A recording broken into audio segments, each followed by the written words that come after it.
नमस्कार दर्शक बंधु आपण मानक मोर यूट्यूब चैनल सर्वे भवंतु सुखिना को स्वागत जनाउछि। दर्शक बंधु हिंदू धर्म रे तुलसी गछ को पवित्र और पूजनीय बोली माना जाए। तुलसी गछ को देवी लक्ष्मी स्वरूप बोली मध्य माना जाए। प्रत्येक हिंदू लोकंक घर अगणारे तुलसी गछ रही थाए। जेउ घरे तुलसी गछ रही थाए सेठारे सकारात्मक ऊर्जार संचार होई थाए।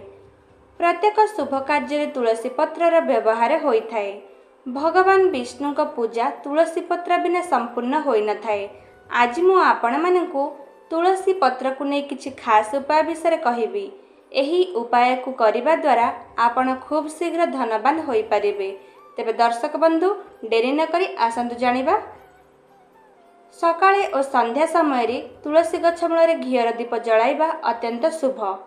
एभली करिबा द्वारा देवी लक्ष्मी का कृपा दृष्टि आपणक परिवार उपरे पड़िथाए। आपणको आर्थिक संकटर मुक्ति मिलिथाए। कारोबार रे सफलता प्राप्त होइथाए। क्यारियर रे प्रगति होइथाए। जदि आपण निज घरे शालग्राम रखी पूजा करूछंती ताहेले प्रत्येक दिन शालग्राम को स्नान कराइबा समय रे पानी रे 2टी तुलसी पत्र पकाई दियंतु। शालग्राम हेउचंती भगवान विष्णुकर अवतार। एभली करिबा द्वारा धन प्राप्ति होइथाए एवं भगवान विष्णुकर कृपा दृष्टि पड़िथाए। गोटे लाल कपड़ा रे तुलसी पत्र को रखी बांधी दियंतु। तापरे यहाको धन भंडार घरे रखी दियंतु।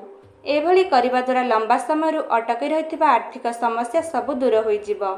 एहा सह घरे देवी लक्ष्मीकर वास हेबो।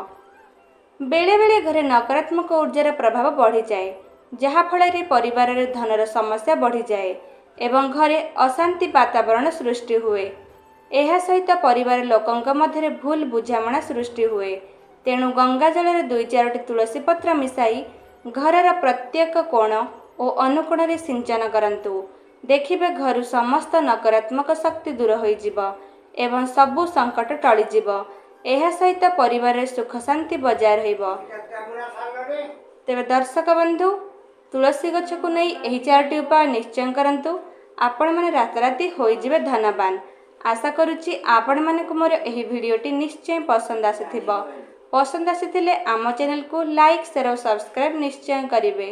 धन्यवाद।